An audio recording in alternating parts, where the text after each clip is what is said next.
Welcome, everyone. Thank you so much for joining us today for another one of Wellspring's Be Well Talks.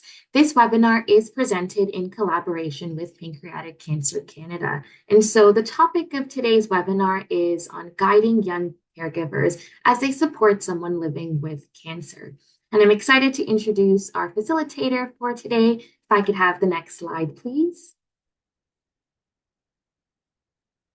All right, so today we have with us Rami Shami. Rami has been serving within hospice palliative care for over 3 decades. He feels honored to have worked in a multitude of capacities across numerous organizations.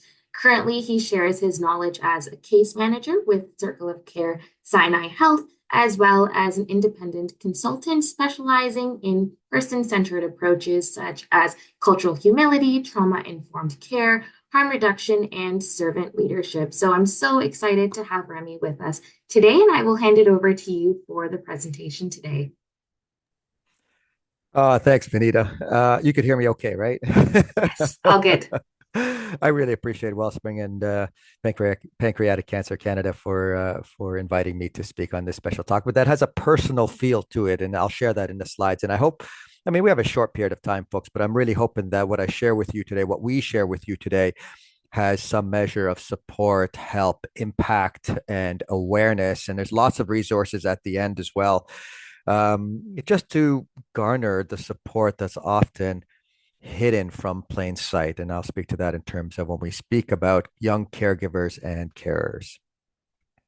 Before we begin, folks, I just want to play honor to the measures of truth and reconciliation, the 94 calls to action in honoring this land. This is the land that I work on. If you don't recognize that geography, folks, that's Southern Ontario. And we've got a lot of snow in the past little while. So I hope you're keeping warm and safe.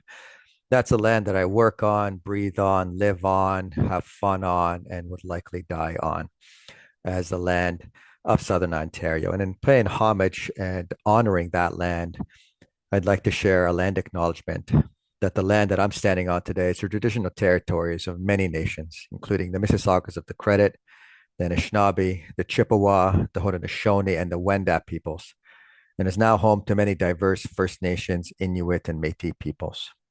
I also acknowledge that Toronto is covered by Treaty 13 signed with the Mississaugas of the Credit and the Williams Treaty signed with multiple Mississaugas and Chippewa bands. And folks, just briefly, every time I think of the land and I honor a land acknowledgement, I think of where my parents came from. They came from war-torn countries of Israel and Lebanon at the time, and they came to this land not recognizing, not knowing what had been incurred by indigenous, what had been experienced by indigenous peoples as a result of settlement. And I'm a settler, although I was born and raised here, and colonization. Thank you again, Vanita, for the introduction, folks. I've been in hospice palliative care. It's been in my blood, I like to say, for over 35 years. So I've seen a lot of death and dying, trauma, loss, celebration of life, joy, advocacy, and change, especially in the garnering of awareness of who's living and dying of life-limiting illness, specifically today, cancer, and who's supporting them, specifically to the young caregivers and carers. I've worked all over the country, really, folks, and I think 20 different hospital care programs. In a previous life, I had an association with Wellspring that I was able to provide a lot of the facilitated webinars, and I'm excited to be back. Part of also of my work, folks, is working for Lighthouse for Grieving Children. It's a peer support model that we provide grief support for children's, youth, and teens who have experienced a death-related loss that is not necessarily death specific. So when we talk about caregivers, and I've used both terminology, folks, because you'll see some websites say young carers and some websites say young caregivers. I'm going to use both just to be inclusive in the measures of inclusivity. Who are our young caregivers and carers? And depending where you research and what website and what organization you speak to, it can be up to actually anywhere up to 25, but technically it's individuals who are under the age of 18 who are caregiving for someone, a parent, a grandparent, a sibling, a relative with a chronic or life-limiting illness, a disability, aspects of substance use and addiction, mental illness, and even language barriers. And today, folks, we're going to focus on the aspects of cancer. And I'll tell you why this is near and dear to me in this respect is because I live with leukemia, folks. I have leukemia. I've been living with it for a couple of years. It's a slow progressive leukemia, but it's probably what I'm going to die of. Okay. And technically, I am hopefully preparing my daughter to be a young carer or caregiver. She might one day support me in the traversing of my illness, of my living with cancer. And I'll tell you just briefly, folks, not to get too into it, but I remember when I got diagnosed. I actually asked my daughter, I said, can we go for a drive? Right. And I had her in the car to sit beside me because that's great when you talk to a teenager. You have them sit beside you. And so you're both facing forward. So it's a pretty safe environment. And I told her, I have something to share with you. And I told her, and we cried and we shared, and she asked umpteen questions. And ever since then, folks, I've been kind of gently preparing her, teaching her certain aspects of living with cancer, what it could be like, treatment, how it changes her identity of a father that has anticipating maybe one day I might die of this and likely die of it. So everything I'm sharing with you today has a very personal meaning to me because I'm actually using it now in preparing my daughter to possibly one day be herself a young caregiver or a young carer. If she is not now, because she's concerned, she worries, she thinks, she feels, even her identity at school has changed because she's like, I'm the kid with the dad who has leukemia, right? What does that mean to her? And how does that affect her identity, what have you? So all of that, I work with her and support her in that way in preparation, however that preparation will look. So hopefully one day she can manage and be able to traverse what I'm experiencing.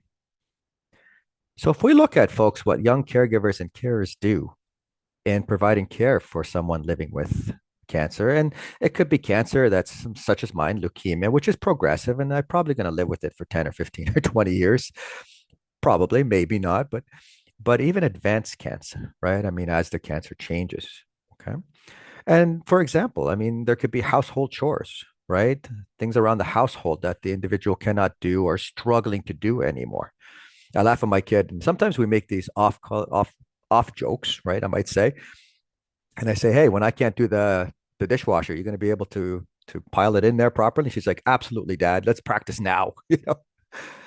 Even in cooking, folks, sometimes young caregivers and carers have to cook for a family or for an individual. They sometimes have to clean. Sometimes they have to go and get groceries, right? Sometimes it's laundry or even babysitting if there's other siblings in the family. Sometimes they even have to deal with aspects of budgeting, right? Sometimes when you're living with a life limiting illness such as cancer or maybe advanced cancer, budgeting becomes an issue because maybe one day I can't work, right? Or can't work to the way I did before. I mean, I already feel it now. I'll be honest with you, folks.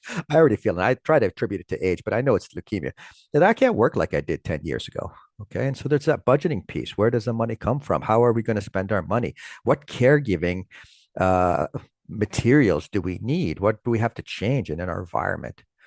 There's even aspects of language, right? Translating, understanding the language. What is leukemia? What is cancer? What is, pancreatic? Where is pancreatic cancer, right? What is cancer in and of itself? There's also the accompanying to appointments. My kid went with me and I set some boundaries, okay, because I wasn't sure. I had my next tests in December and I said, let's go. Let's go to Credit Valley Hospital. Let's go to the oncology. Let's sit. Okay. So you get a feel. So it's demystified and I could address how it feels to you, if it arises for you, what emotions come up for you.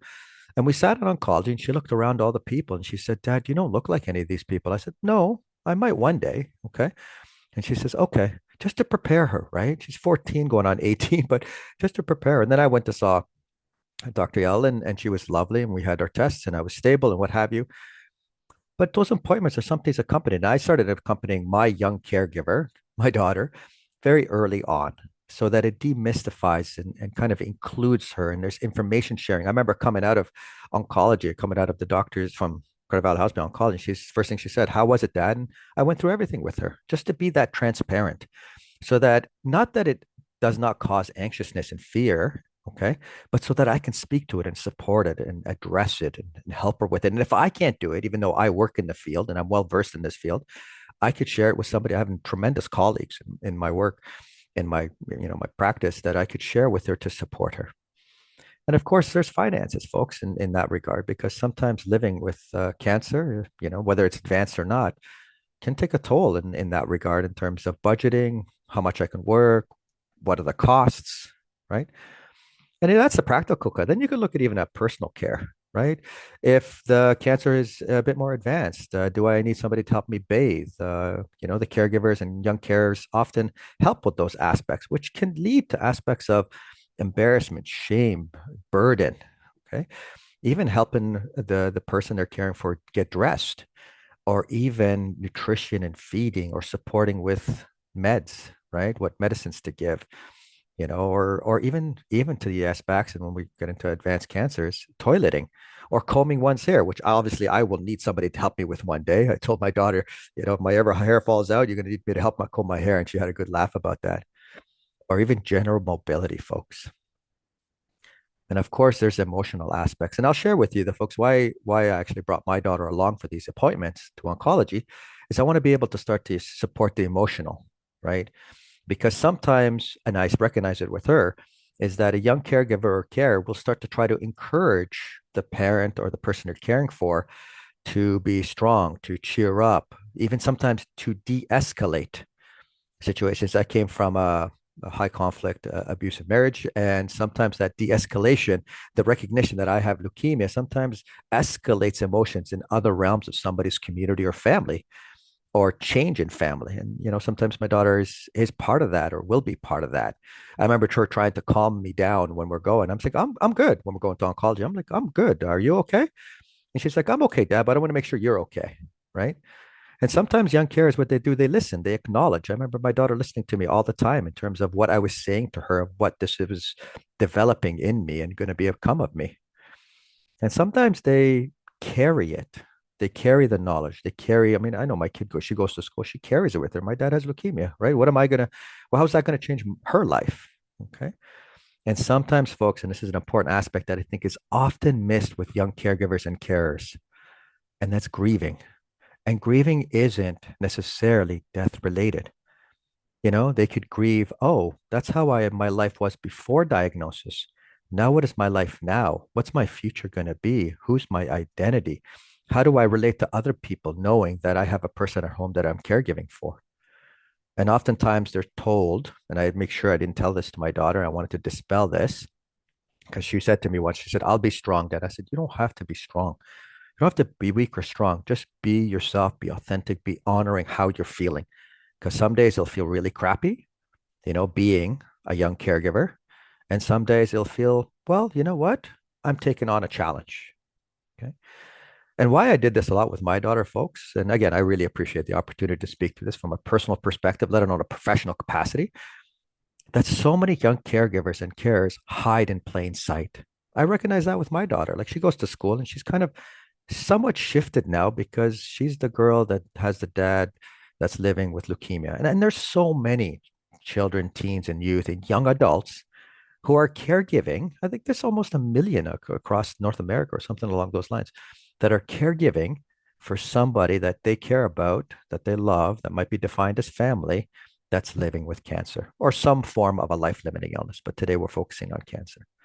So they sometimes young caregivers and caregivers, and this is why I spoke to my daughter, is that they don't even know that they are a young caregiver, especially if they might have been doing it for a long period of time, if they've grown up in it from childhood into young, teenage years into adulthood, because cancer can, like myself, I'll probably live with this for quite some time. So there's actually a period in there where it becomes almost the norm. And we don't recognize that, or a young caregiver or carer doesn't recognize that, you know, I don't necessarily acknowledge myself as one. And why it's important to acknowledge oneself as one, if they so choose, obviously, is because, or that they are providing that caregiving, is so that they can seek help. They can permission themselves to say, I'm tired, I'm overwhelmed, I'm stressed. They can talk to teachers and talk to other parents and family members and what have you to get the support they need so that they have a voice, so that they're identified and acknowledged and recognized for the tax and toll and fear and anxiety and grief that can come with being a young caregiver. And sometimes, folks, and if you are a young caregiver, if I'm speaking to you, all right, it's very natural to have fear, even aspects of shame, guilt, feelings of over responsibility or responsibility, depending on your family dynamics as well, right? Sometimes it falls on one young caregiver and not another. I know growing up, my father had multiple aspects of congestive heart failure and heart attacks and strokes and what have you. And it fell on me to caregive him because sometimes within the same family dynamic, however that's defined in today's diversity, is it falls on one person, not necessarily all the children, teens, and youth and young adults, right? And then even how you define culture. We take care of our own, or it stays in the house, or we don't let the community know. And sometimes, folks, it's even has a religious base. So all these aspects sometimes play into the young caregiver, young carer not being identified as what they do and how they're doing it. We saw a lot of this in COVID, folks, and I won't talk too much about COVID, although my best friend had it a couple of weeks ago. But I think that brought out a lot of the stressors and even the awareness of being a young caregiver, a young carer, right? And the tax and toll that it takes on somebody who's supporting somebody under the age, who they themselves are the end of the age of 25 and technically under the age of 18, who are supporting somebody or even just living with somebody with who has cancer. And sometimes, folks, what you hear is what they're experiencing, anxiousness. And sometimes the anxiousness isn't pinpointed. It's just a generalized anxiety. And that often comes from a sense of threat, a sense of a fight or flight response. I mean, their lifestyle's under threat, their way of being, even sometimes their identity. There could be even competing priorities. You got to go to school, you still got to have maybe a partner, you still have to go out with your friends, you still want to be on social media, you still want to be alive and engaging. And yet there's this sometimes enormous toll and responsibility and duties that are assigned to a young caregiver, young care. And that puts stress and pressure on even time. How much time do they have them for themselves? How much time do we have like to grow and to learn, to study and to plan and to date and to socialize, which can often always, sometimes lead to social isolation, especially if the care is advanced, right? It can lead to or there's a lot of responsibility. I remember supporting these two individuals, 16 and 17, and their mom had advanced cancer. And they would tell me they had no life, right? Their life was caring for their mom, and they felt they missed out on football and they missed out on, for them, they missed out on girls and they couldn't go out and be with their friends. They're 16 and 17 and they're home, and the dynamics of family started getting challenging because they would massage their mom, they support their mom, and they loved their mom. But at the same time, guilt started to set in because they would say to me, while we're massaging my mom, we want to be out. And so that dance between what our needs are as a young caregiver and care and what our duties are. And sometimes there's missing of milestones, folks, developmental or otherwise, growing up too fast, they call it. There could be even a tax and toll on mental health. And I dare say, folks, I dare say there can be an aspect of trauma to it. The traumatization of losing oneself in an overwhelmingly stressful situation. And some of the changes on identity, right? So often young caregivers who are developing an identity, developing a personality, a way of living, they start to say to themselves, who am I now? Like if I'm missing out on all these things and this is what I do, is that who I am now? Right? If their relationships change, they don't have the opportunity necessarily to develop the same relationships as others. Sometimes my kid comes home and she's like, I don't relate to people. I say, why? What's happening? Peer pressure, you're not all on Instagram, you're not all iPhone users. She's like, no, dad, I don't know anybody else whose dad has leukemia, right? So it's even a change in identity and change in relationships. And there could also be changes, folks, not necessarily, not just when the cancer is advancing, okay? But what happens when it's stable or in remission, where the person no longer needs the support of the young caregiver?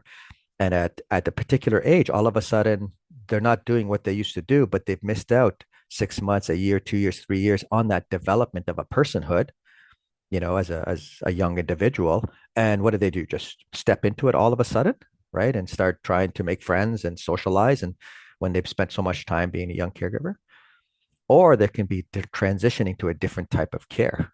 Like, when the leukemia advances enough for me, I'd like to go to a hospice residence.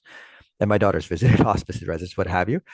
But there can be that change. And why that's important, because then it changes the environment, it changes even the dynamic of the family and relationships and the locale, right? There could be changes in identity and changes in way of being by treatment, right? There's one individual I was caring for. His mom had a brain tumor, and he's 11 going on 12.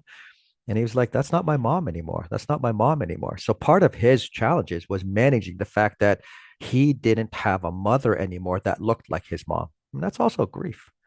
There could be also changes into palliative care or end of life, folks, for somebody who's a young caregiver. All these can lead to loss, grief, especially grief. Grief sets in well before the person's transitioning towards end of life. My kids already experienced some aspects of grief because my dad's not the same anymore. Will you be able to mountain bike with me, Dad? Will you be able to climb with me? What do you need from me? How do I change and help you? There could be disillusionment, right? Of what was once was, it's no longer. They could lose hope and purpose and even direction. My kid started saying, Dad, I should become a nurse. I said, why? She said, so I can take care of you when you get sicker. I'm like, no, that's not the way this works, son. Let's talk about this. And we talked about it, right? So that they don't, they're, as a young caregiver, not to sacrifice so much of their being and their identity and their future and their hopes and dreams, which is something we try to maintain for a young caregiver. Because on the flip side, folks, if there is a flip side, young caregivers and carers can demonstrate remarkable skills and strengths. I've seen it develop in my own kid, right? They can have wisdom beyond their years because they see some things that people don't see unless they're watching Grey's Anatomy, right?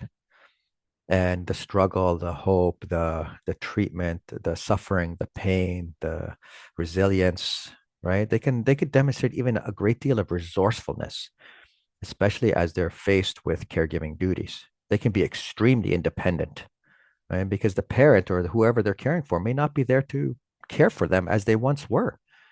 They can develop a great deal, a depth of compassion and empathy that's actually rare, right? I find that with a great deal of young caregivers and carers, is that they have a sense of compassion and empathy that's developed through caregiving. Good, bad, right, or wrong. It's just developed through caregiving that they can relate to somebody living with cancer, if not advanced cancer, differently from others who may not be providing such caregiving. And that often precipitates into a sense of leadership, folks. They have a voice, they have a sense of self with respect to what they've been able to do in some of the worst of times. So, what are some of the interventions we can do for you folks who are young caregivers, young carers? This is just, obviously this is what I'm trying to say in terms of how I teach my kid is that to acknowledge what might be the role, to acknowledge it, to say this is what you're doing, this is how it is, this is what is demanded and asked of you. An important other aspect in terms of programming interventions, which I'll share with you too, folks, is socialization to reduce the isolation as much as possible so that there is a somehow some way to look at creatively sometimes of some of the ways in which we can maintain socialization, especially for young teens, children, young adults. Because we saw during COVID-19, folks, the tremendously detrimental impact that isolation has on our kids and ourselves. Okay.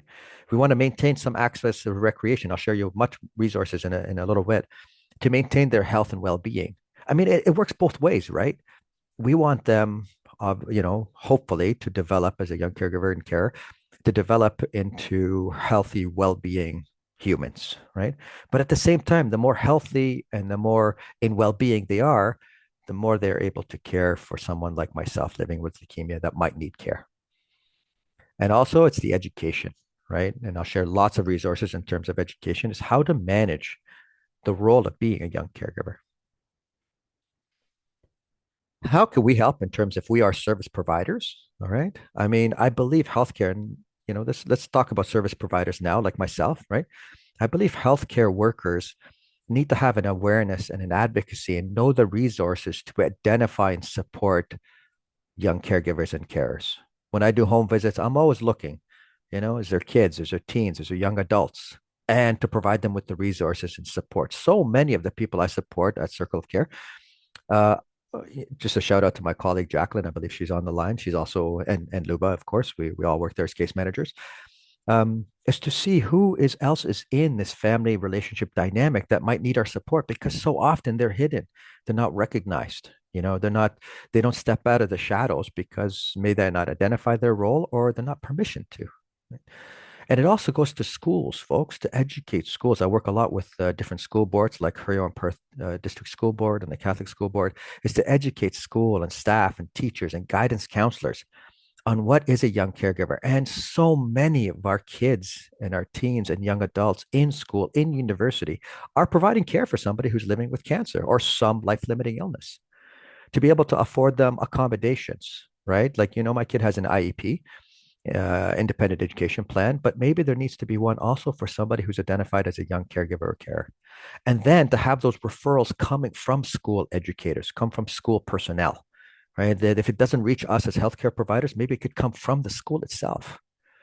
And it's also hoping in the outreach of identifying, growing awareness. Some organizations are doing an incredible job of that, you know, is to engage communities and extended families of how to support young caregivers so they're not alone in doing it.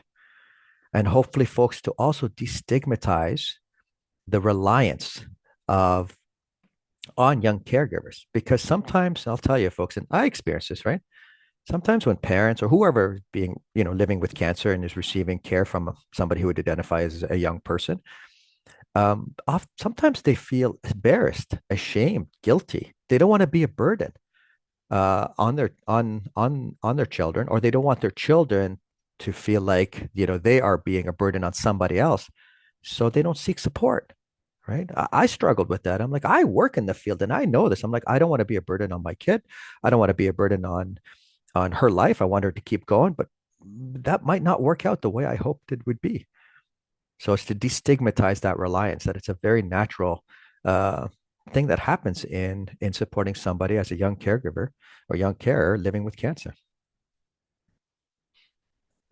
And as I said, folks, sometimes parents often feel, not feet, feel embarrassed, ashamed, not necessarily that they're living with cancer, but the fact that they are being supported by a child, by a teen, a youth, an adult.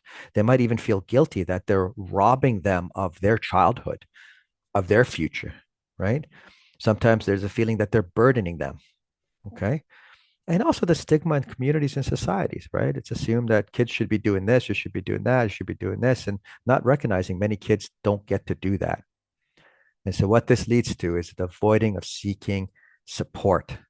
What we can do is normalize these experiences, normalize them for parents themselves or whoever might be receiving the care, a grandparent, a family member, what have you, not to place judgment on that, that they feel that way, and to be unconditional in our support of them. Because how the parent will feel, how the person receiving the care who's living with cancer will feel, will infuse, the kids, the teens, the youth, the young caregivers, the young carers who are providing the care inadvertently.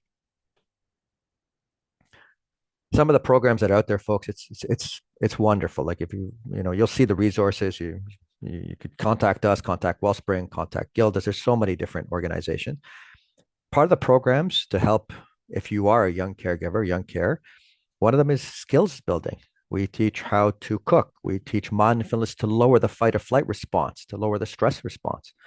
We teach how to feel self-care and especially how to feel self-compassion, because feeling self-compassion leads to permissioning ourselves as young caregivers to get help, to seek support, to talk about it, right? How even to help children be in school, help them with their homework, right? There's advocates, there's supports. There's even how to teach how to be in terms of leadership. Sometimes one of the best aspects of supporting oneself as a young caregiver is being a peer support of a young caregiver, which is the leadership role. And sometimes, folks, as we do these skills building, we can teach young caregivers and young carers how to be with their siblings if there's more than one child in a family dynamic that's providing support for someone living with cancer. Then there's the programs of social events, right? As responsibilities increase in being a young carer, we lose sight of what's important in their development, like sports, athletics, activities, parties, holidays, social outings, right? Like going to the ROM or, concerts, festivals, one of a kind show, right? I took my kid to the one of a kind show this year, and even commemorations, like Remembrance Day, Christmas, Hanukkah, Ramadan. So it's important that these programs that are provided by the different organizations focus on these socialization events to decrease the experience of isolation and hopefully to minimize the impact on their personal development. There's actually camps. There's a great program, YCP by Hospice Toronto, that actually has a summer camp. Okay. To help skill development, to help learning activities, to socialize, to be amongst others who are young carers or young caregivers, to give them a break. And then, of course, there's the peer support groups. There's numerous peer support groups. So what's a peer support, folks?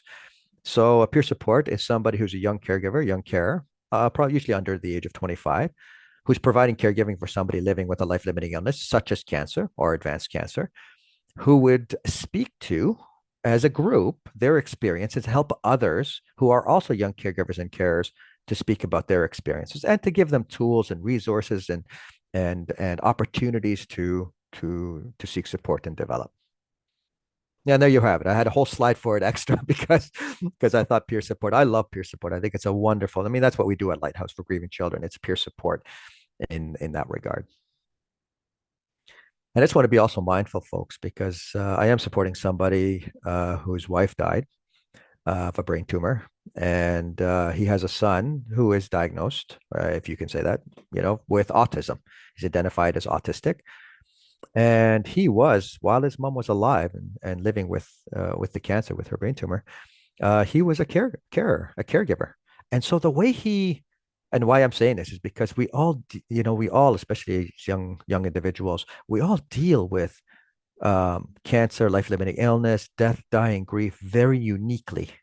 Okay.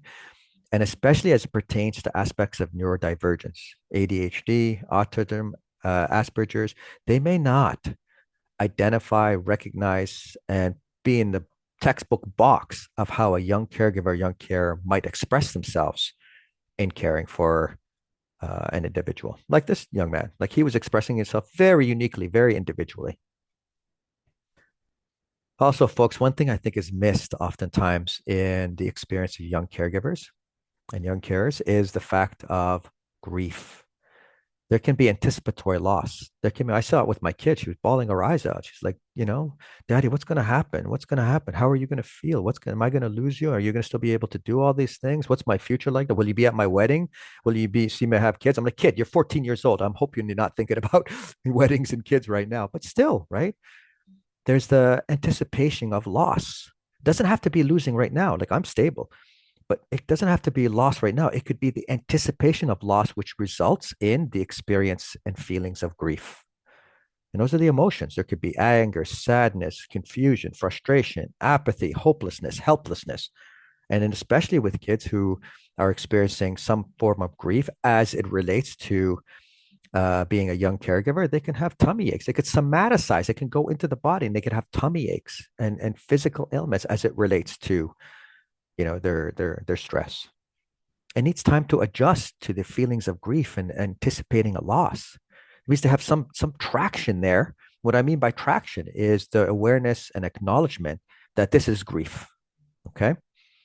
And to recognize that, try to be here and now, because forecasting into the future for somebody who's living with cancer is obviously very difficult, right? People can live 50 years with cancer, or they can live only a few moments. Okay.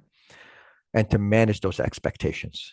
And in the management of the expectations, it helps to manage the stress levels. There can be also something called ambiguous loss, folks.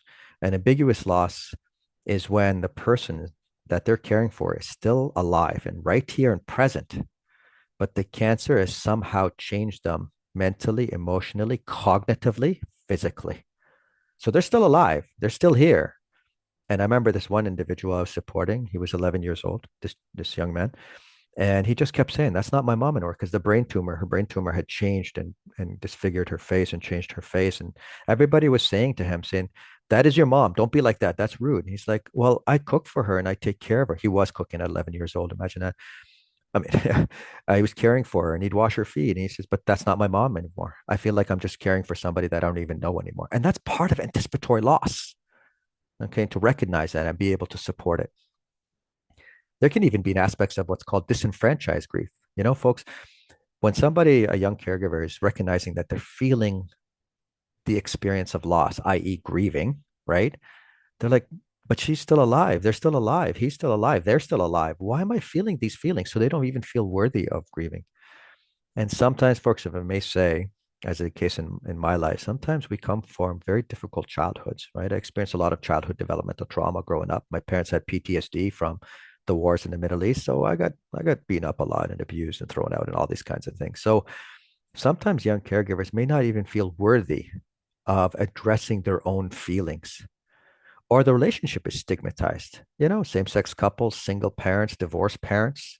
You know, that's something my kid struggle with. Is like, what's going to happen? Because if I only have one parent left and there's not a good relationship there, then I'm really alone. And sometimes, as young caregivers, not only are they not identified in the responsibilities and the stress that they undergo, but their grief isn't even identified because the person's not dead. Okay? And that's an important aspect being a young caregiver, is recognizing what am I experiencing as it relates, yes, to responsibility and stress, but to grief, loss of identity, loss of a future, loss of hope, you know, all while the person's still alive and still going to work and making money and providing, right? This can all surface for a young caregiver. So some of the ways we suggest to cope, folks, let's put a voice to it. Young caregivers, let's afford you a voice to have open conversations with somebody. Numerous, there's numerous resources for that. It can be a counselor, it could be a case manager like myself or my colleague Jacqueline. It could be peer support. It can be a therapist, like this one individual, again, going back to that 8 to 11-year-old boy who's now 13, I think. I've been supporting for a couple of years. We found him a one-on-one therapist with the Andrea Warnock group, right? Just so there's somebody that validates, acknowledges, and there's a mutual understanding that can be facilitated in terms of what is the experience of that young caregiver. And oftentimes that works really best when it's a stranger, i.e., stranger, outside of the home, whatever the home is defined as. Also, connecting with other young caregivers or carers, like a peer support group, or even discussion forums. I mean, there's so many discussion forums now that are online. There's actually support programs that are just texting, somewhere just to express yourself and ask questions and seek some kind of advice, you know, from professionals and peer support that are well versed in this domain of care. Other ways to ask for support, we think about what kind of support do you need? What might help, right? Is there a relative? Is there a teacher that extends deadlines? Is there friends that could run errands, right? Or being even just the awareness of being a young caregiver, identifying that, recognizing it, honoring it. Some other ways to cope, folks. There's Young Caregivers Connect.ca is an amazing live chat. There are 7 a.m. to 9 p.m. Monday to Friday, before school or after school. It's a live chat with a professional. I say professional, but somebody who is well versed in the plight of young caregivers. There's a actual hotline as part of Young Caregivers Connect. You could call 24/7 and speak to community resource specialists that can connect you with people. So it's 1-833-416-CARE. You can call 211 and it's confidential, and they can connect you with Canadian mental health and community services. And there's even a support group, online support group that happens every other Wednesday at 7:30 Eastern Standard Time. And that's the registration right there, right? As part of Young Caregiver Connects. Lots of resources, folks, so that you don't have to do this alone. I've already connected my kid. I said, hey, I'm going to put it on the wall. This is what, if you can't talk to me and you can't talk to your mom or some of my best friends or my partner, here's some people you can talk to. No problem. Unconditional. Sometimes we recommend to young caregivers to make a plan, a to-do list. So to help to lower the feeling of being overwhelmed, especially as it projects into the future. What are we going to do about this budgeting, this finances, these resources, appointments, my graduation, my EQAO, finally got it right, the provincial testing. Okay, it just helps cope with responsibilities. Some other tips, folks, is just to make time for yourself, right? Self-care, self-compassion. And I know it sounds a bit cliche and a bit, I don't know, but just to re-emphasize, let's help you make time for yourself, right? Let's help you to be healthy in your activity and your diet. Let's focus on aspects of sleep. One of the most important aspects is being able to sleep. And mindfulness, and I'll give you this because I'll tell you this because it's a bit of a roundabout way. Mindfulness helps lower the fight or flight response so that you can sleep. And especially folks, have compassion for yourself as a young caregiver or a young carer. Avoid the shoulds. I should be doing this and I should be doing homework or I should be cleaning. I should be that. Just have some compassion and recognize and give yourself credit that you are being taxed or volunteering for the responsibilities, whatever that might be, to give yourself some credit for doing something that you didn't necessarily sign up for. Okay. Oftentimes, we as parents and supports and guardians and caregivers, we are, I guess, thought to provide the care. And then when we are needing the care, it just kind of messes with the dynamic, does it not? Right? It's not necessarily expected or anticipated that young individuals will provide care for someone else, although it's a very quickly growing demographic. I love this magazine. You know, when we're getting out there, folks, obviously there's websites, there's social media, there's magazines. This is the magazine for young caregivers. It's wonderful. You'll find it online. There's numerous other publications like that. So we're trying to hit it from every stream, right? Online, texting, calling, peer support, counselors, therapists, every way that we could provide support for young caregivers, especially those who are providing somebody living with cancer. I taught this to my kid, folks, because sometimes as young caregivers and carers, we feel like we can't do enough, okay? Or we haven't done enough, or it's too much for us to do. I just remind my kid when Maya Angelou said, she said, I've learned that people will forget what you said, people will forget what you did, but people will never forget how you made them feel, right? And that's the acknowledgement of what it means to a young individual to be a young caregiver, a young carer.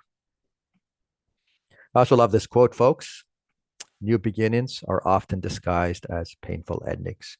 And oftentimes those endings are not necessarily death related. They're just endings of an identity, opportunities, hope. And as we can support young caregivers and young carers to find different hope, a new normal, a new way of engaging the world, a change in perspective, even a change in how they see and be with themselves. And here's the resources, folks, tons of resources. YCP from Hospice Toronto, Young Caregivers Association, the Ontario Caregiver Association has an amazing website and resources, and they have actually a peer support group. There's a Young Caregiver Council of Canada. There's a powerhouse project where that magazine came from. There's even the Young Caregivers Project. These are just scratching the surface of resources. Any one of those you touch base with will give you numerous other education, awareness, strategies, tips, and connections to people in the field that can provide you with support. And if that wasn't enough, here's some more resources, folks. There's Gilda's Cancer Society, Just for Kids blood counts, even information on blood counts. I mean, I'm taking my kid to that. I even showed her my chart to say, this is what this means, and this is what this means, and this is what this means. So she sees, right? So, see, here's my numbers, and we'll keep track on this. All right. Lots of resources, folks. Some of the camps, Camp Trillium, Camp Buttigieg, like there's a lot. And I hope that this helps in terms of being able to access those. Thank you so much for your time today, folks. Vanita, I finished it with 1 minute left, so we will have a minute or two to answer some questions. I'll stay online as long as you want, folks, and well, within reason, to answer some of your questions. So thank you so much for attending today.